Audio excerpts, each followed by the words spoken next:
జీవన తరంగాలు, ఇవే ఇవే జీవన తరంగాలు, జీవన తరంగాలు. మా జీవితాల్ని అల్లకొల్లలో చేసావు కదే.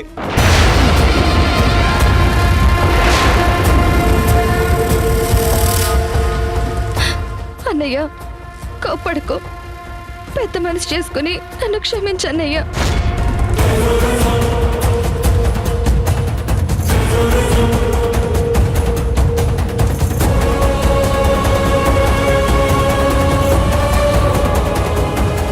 నాకొచ్చే కోపానికి ఇప్పుడు ఇక్కడే నేను చంపేయాలనుంది.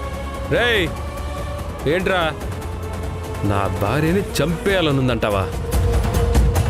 ముందు నిన్ను చంపితే అప్పుడు తెలుస్తుంది నేనేంటో.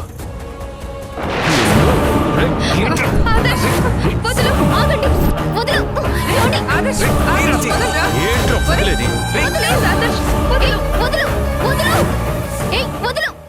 అయ్యో ప్లీజ్ ఆదర్శ్, అన్నయ్యతో నేను మాట్లాడతాను.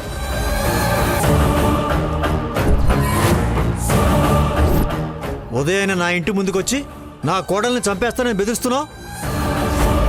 ఒళ్ళు ఎలా ఉంది? మీ కోడలు ఏం చేసిందో తెలిస్తే అప్పుడు మీరిలా నన్ను అన్నారు. అది చేసిన నిర్వాకానికి చంపడం అనే మాట చాలా తక్కువ. రేయ్ ఇంకొకసారి చంపుతాననే మాట అన్నావంటే ఇక్కడే చంపి నిలువున పాత్రేస్తాను. పోరా ఇక్కడి నుంచి. ఆదర్శ్ నీకు దండం పెడతాను ప్లీజ్.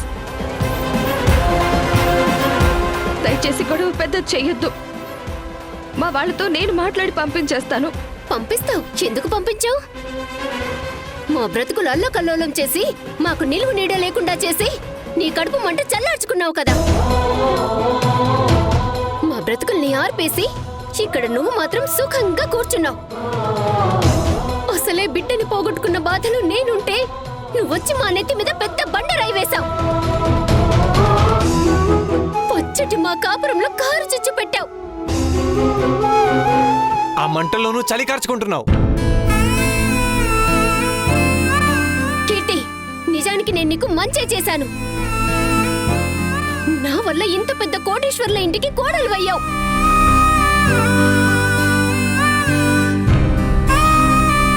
కనీసం ఆ కృతజ్ఞత కూడా లేకుండా ప్రమాణం చేసి నాకిచ్చిన మాటను తప్పి అత్తయ్య వాళ్ళ ముందు నా పరువు తీసి నా జీవితాన్ని కుక్కలు చెప్పిన విస్తరి చేశావు. అమ్మ చేత మమ్మల్ని ఇంట్లో నుంచి గెంటేయించి బతుకున్న శవాల్ని చేశావు. మీకు దండం పెడతానన్నయ్య, దయచేసి అంత పెద్ద మాటలు అనొద్దు. తెలియక చేసిన తప్పుని క్షమించమని వేడుకుంటున్నాను.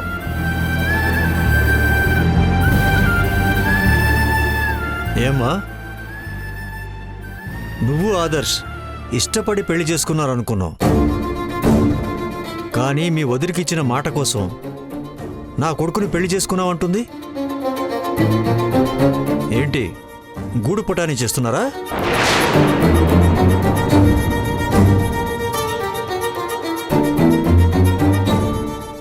చూడు మహేష్, మీ ఇంట్లో జరిగిన గొడవలకి ఈ ఇంటికి ఎలాంటి సంబంధం లేదు. అనవసరంగా ఇక్కడికొచ్చి గొడవ చేస్తున్నారు. ఇక్కడ నలుగురు చూస్తే నానా రకాలుగా అనుకుంటారు. మీరేదైనా మాట్లాడాలనుకుంటే ఇంట్లోకొచ్చి మాట్లాడండి. అమ్మా నువ్వాగమ్మా. వీళ్ళని ఇంట్లోకి రానిచ్చే అవసరం లేదు. ఇంత అవమానం చేస్తున్న వాళ్ళని ఇక్కడే నిలబెట్టాలి.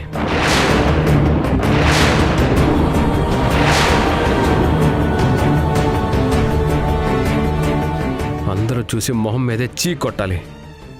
అప్పుడు కాని వీళ్ళకి బుద్ధి రాదు.